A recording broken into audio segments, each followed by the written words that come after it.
And because we have represented those communities, because we have assisted them with resources, with training that they find to be beneficial, our movement continues to grow, and I don't see any end.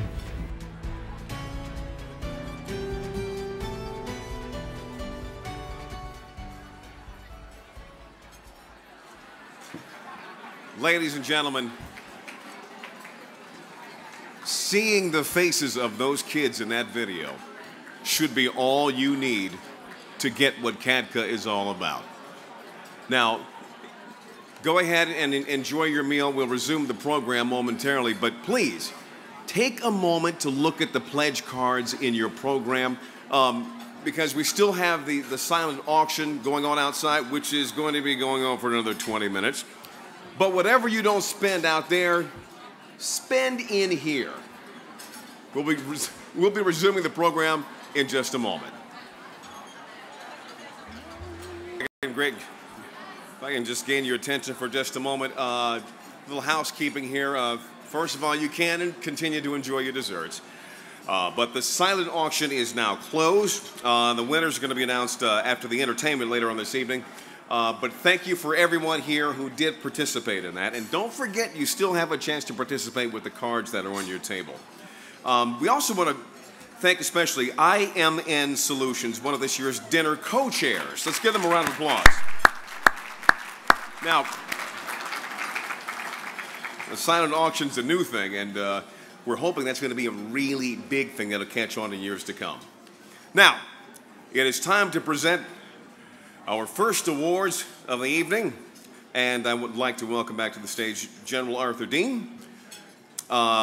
Also joining the General tonight is the past president and CEO of San Bernardino Communities Against Drugs, a 19-year veteran of the CADCA board, and the current board vice chair for Coalition Relations, Ms. Jerry Lynn Simpson Jordan.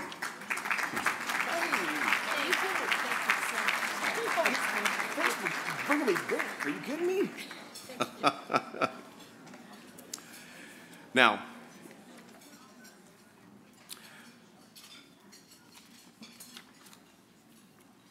General Dean, you are here to present a Lifetime Achievement Award. Okay. It's all yours. Okay. Thank you, Leon. As a founding board member of CADCA, I have had the privilege of seeing this organization grow and prosper and always staying true to our mission. But along the way, I've also had the opportunity to meet some amazing, wonderful people on this board. So tonight, it gives me great pleasure to join you, General Dean, on stage and help present the awards of two of my outstanding colleagues. I'm proud to share some insights about my friend and colleague, Edward, Tad, as he's known to all of us, Foote. We have a number of us who are on the board who have this longevity of the CADCA board, but few can match the years that Tad has devoted to this cause and to CADCA. Tad Foote was a member of the nation's first President's Drug Advisory Council and a founding member of CADCA as well. And he has served our organization with distinction from October 1992 until February 2011. From his base at the University of Miami, Tad Foote tackled Miami's drug and crime problems head on. And when I say tackled, Tad, not only did you do it with a drug problem, but you also did it very well with your Miami football team as well.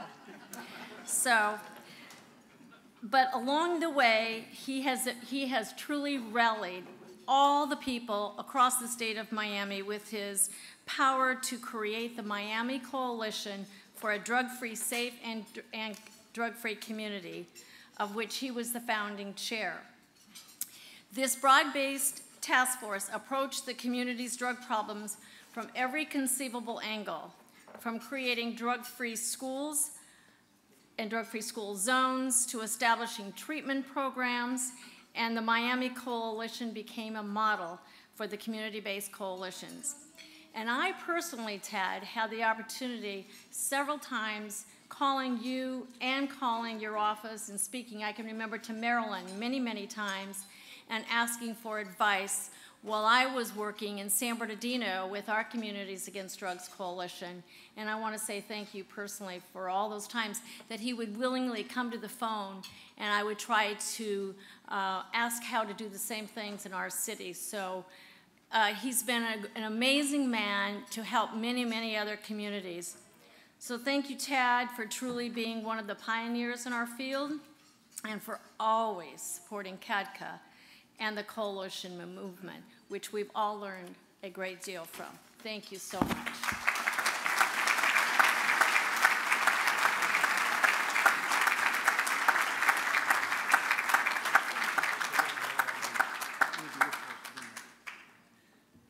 So, Geraldine, just a moment, one second. Geraldine, thank you for those kind remarks about my great friend, President Ted Foote, if I might say that. Just a quick story. My wife, Deborah, who's here, accuses me of sending our daughter off to the University of Miami because I traveled down with her when we did the college visit. Well, I'm not really guilty because this guy invited us to lunch. And he's the one that recruited my daughter into the University of Miami. And she is, and she is a senior now, going to be graduating this year, so I want to thank you for that. So on behalf of the Board of Directors, all of your friends around this world, I want to give you two things tonight. And Jerry and I are going to do that. First, we have this wonderful plaque we want to present to him because he served on our Board of Directors, that thanks him for 20 years of loyal and dedicated service to our great cause. Thank you so very much.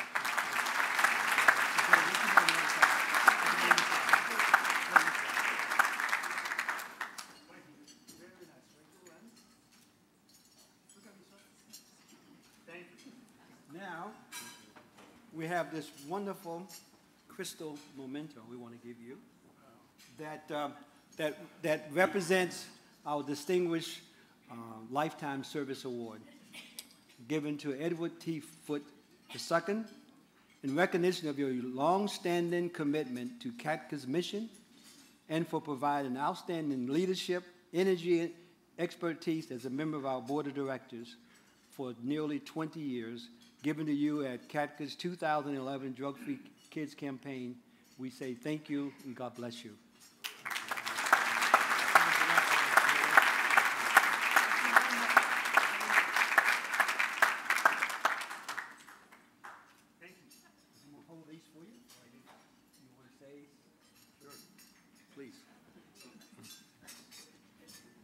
Could we hear a little bit more of Jerry's introduction, please?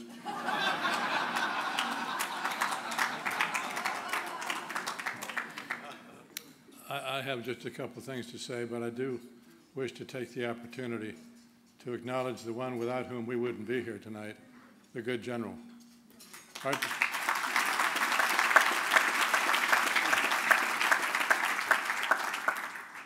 He's done a wonderful job, and I've been very honored to work with him. This isn't the time to get into history, but I must say, as I was thinking about this wonderful evening, that each of us around this room has had an experience of some kind with the drug and alcohol scourge.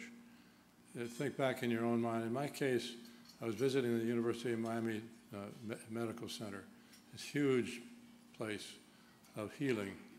And I came to the neonatal area, and I asked, what are we seeing here? I mean, I knew there were babies, but I said, what's this? They said, it is a baby.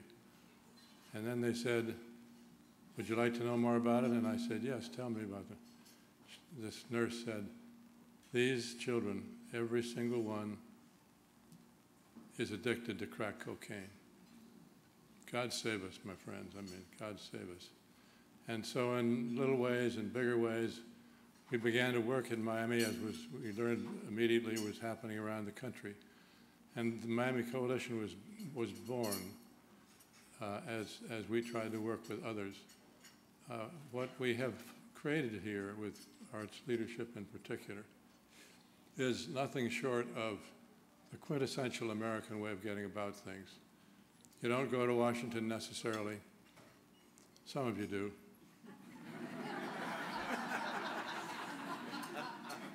Why, I'm not sure.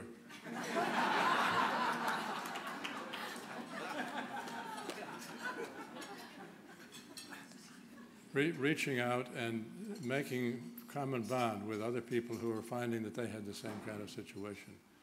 And it's been a beautiful ride and a wonderful ride, and indeed, we are making progress. This is the message. We are making progress. This horrible monster of a problem is getting slightly smaller. It's not over yet. I wish it were, but it's not over. But still, in little ways, people like you from all over the United States have come together for an awesome force, for good, for helping our fellow human beings get on with it and do it in a way that is full of dignity and decency. So, look, I could do this all night, believe me, but I want you to know that I not only am deeply honored to have this award, I'm deeply encouraged that people like you are still with the task. We were involved in the beginning of this, at least from Miami, and it's now just a tremendous honor to see you here, and I wish you the very best, and God bless.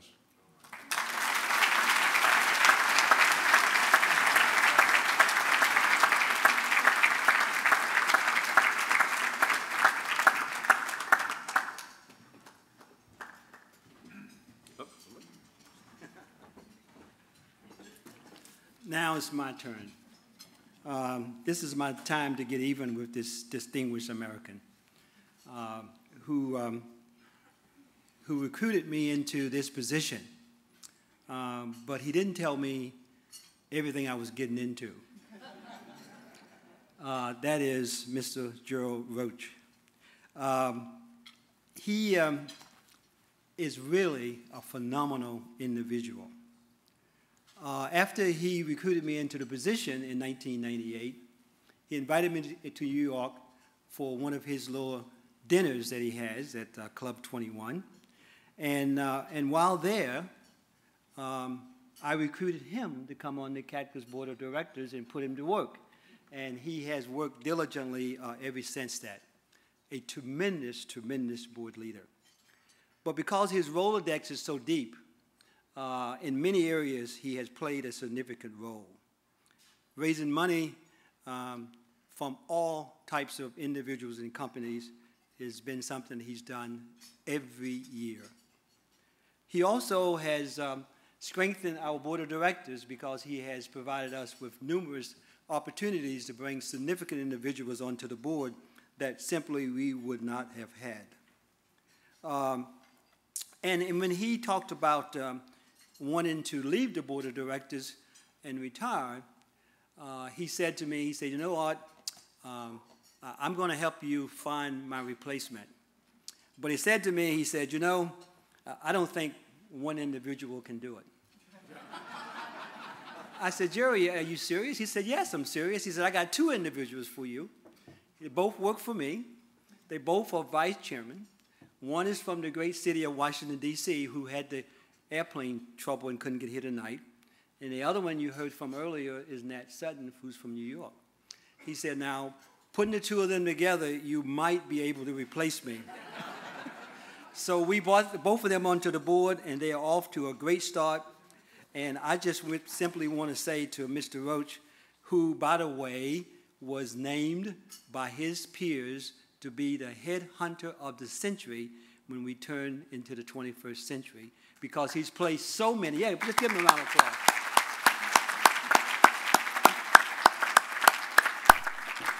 He has replaced so many individuals into America's top companies. I'm talking about Fortune 50, Fortune 100, Fortune 200, a very modest, a very humble, but a terrific individual, and Heigels and Schwegel will not let him retire because of his great work. Mr. Jerry Roach, please.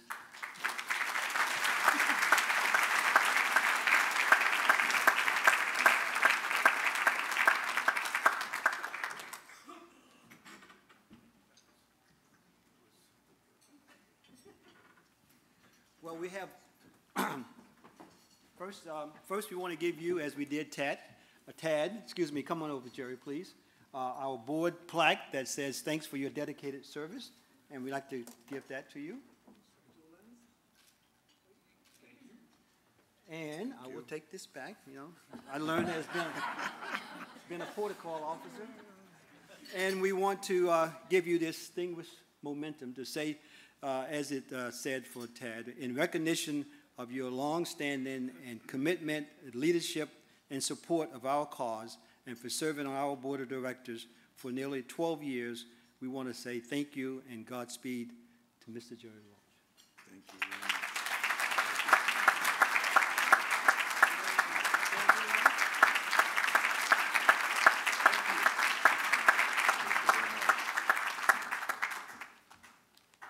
The floor is yours. Yes. Tad promised me he wasn't going to be that good.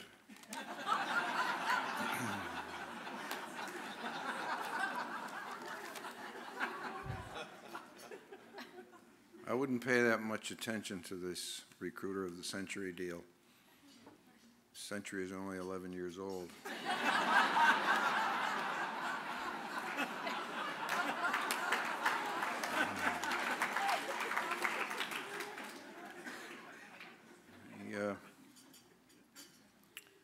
I'm going to turn the tails here a little bit. I should say that the general, when I asked him how long he'd like me to speak, he said 3 minutes. So in conclusion,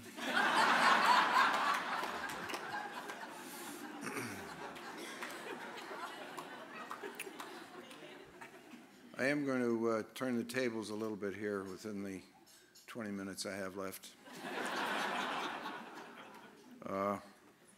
Easily the most frequent question I ever get asked is just standard. It's, what's the most important search that you've ever done? And I generally, when I'm talking to a group, I'm a great believer in Q&A, questions and answers. So I'm going to, was going to put it to you and say, okay, let's assume I did my 20-minute bit, 18 minutes, okay, I got 2 minutes left. And I were to say to you, what's your first question? And you would certainly ask me, what's the most important search I ever did? And in all honesty, I can tell you that a guy named Jim Burke, the chairman of J&J and a man of, who ran Drug-Free America for many years and is still alive and kicking, God bless Jim Burke. But he called me up and he told me about this kind of, what will I say, fledgling organization down in Washington that was underfunded, understaffed, understructured, underwater. And he said they need a leader. Now the thing that he wasn't under was he was massively had and still has an overarching vision of what CADCA could become, and that was 14 years ago. And I'm telling you, we're sitting here, standing here, being here tonight, and I'm looking out over where we are and what we've said and the accomplishments that have gone on, and I'm saying that when I incidentally, I took the job not knowing not knowing all I know now, but I talked to Colin Powell, who I was on the board with at Gulfstream, and I said, do you know anybody who could have the courage enough to take this? And he told me about this guy who ran the Army. He was the guy who resources, logistics, supplies, finance, he really ran the Army. He ran the machine that the Army was. And he did a great job at it. And now, fast forward, here's the man today who did it. And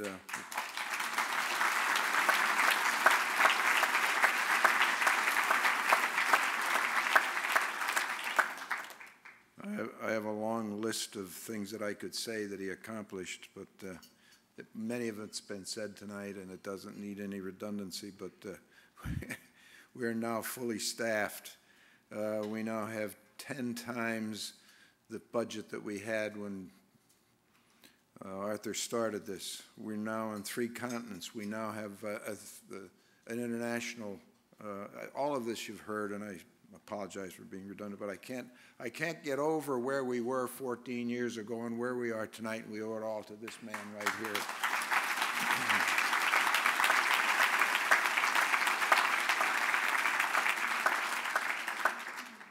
And what he did more than anything else was the resources that he had in the Army. He knows how to align, force, focus, and lead an organization, and the people in this room and his staff and all that has come together to make this what it is today. I have to tell you, ladies and gentlemen, the hundreds of thousands of lives that this organization has impacted are thankful to you. I am thankful to you for letting me think that I may have had something to do with this. But I can't tell you how proud I am to be here, and proud to be of you, and proud of what's been accomplished, and I'm a lucky guy to walk away with this tonight. Now, what's the next question?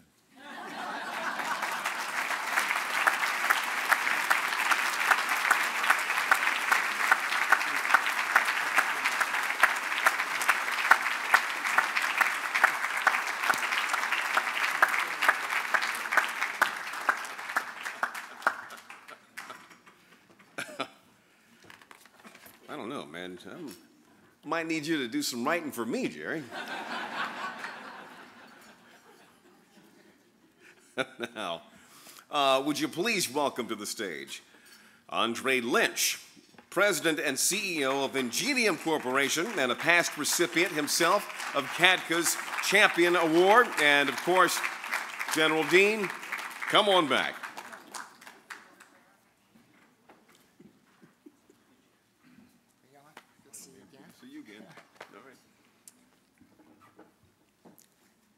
Well, I guess I'm the entertainment while General Dean finds his next speech. And you all happen to be really blessed in that Jerry has basically said everything that was on my mind quite elegantly, so I guess that means I don't get to speak. But I will say, Leon, it is always wonderful to see you. I won't mention the fact that actually we all wanted Derek McGinty, but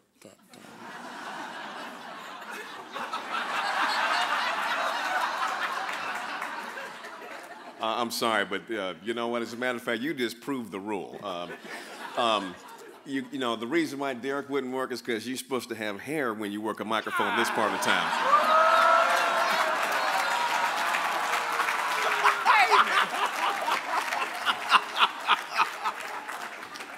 Come on, man. Don't mess with me. Come on now. Yeah. For those who don't know, Derek McGinty is the other network lead anchor, my fraternity brother from college, and also he does not suffer from the overly frolicked challenged. So anyway, there's nothing that I could ever say about the wonderful things that CADCA has done and continues to do, and the number of lives that it's reached over the years. I've been associated with General Dean since the very early days when my mentor, Lieutenant General Gregg, introduced me to General Dean 13 years ago. And it was a little back room back in Old Town that I first met him. And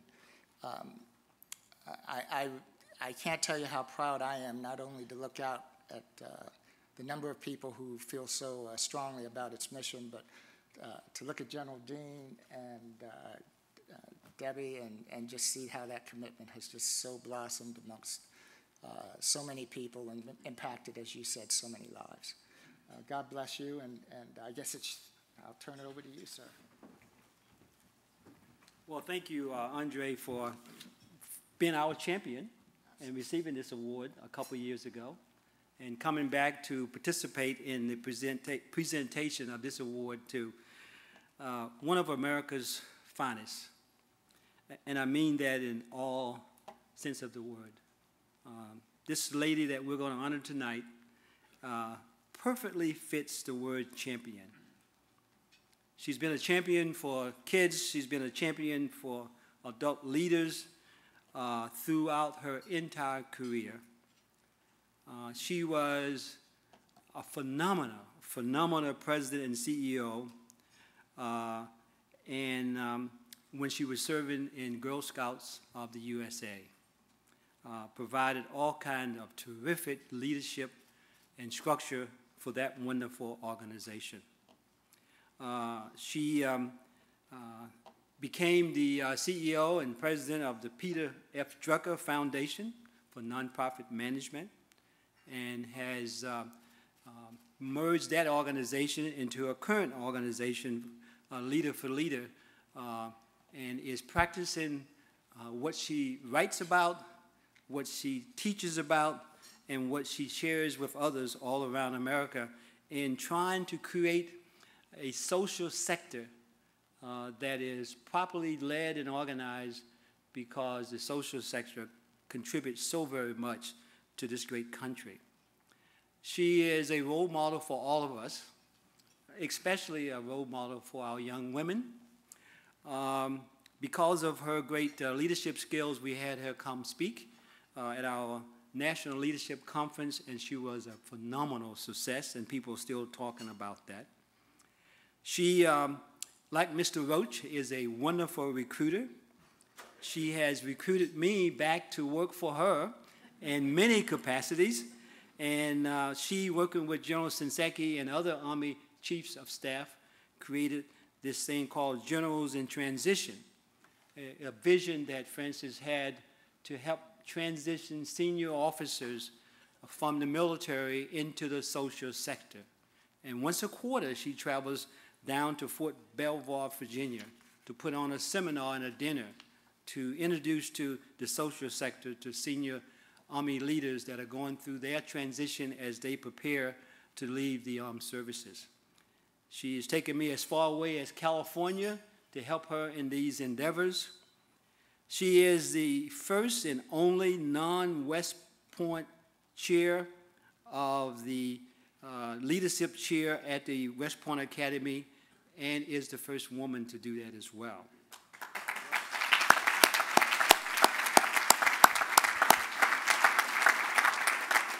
She is the recipient of this nation's highest award, the Medal of Freedom, and wears it very proudly.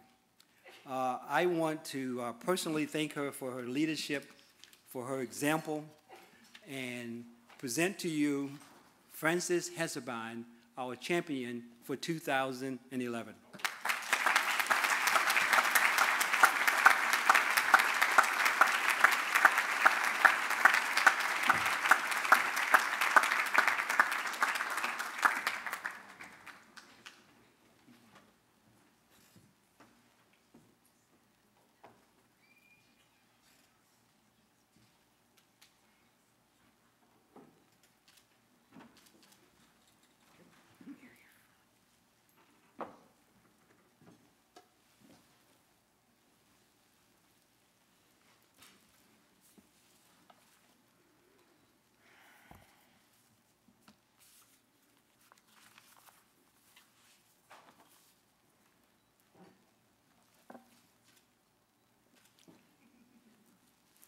General Dean and Mrs. Dean, General Shinseki and Mrs. Shinseki, and all the wonderful friends in this room who care about all of our children. Thank you, General Dean, for one of the great honors of my life. Long ago,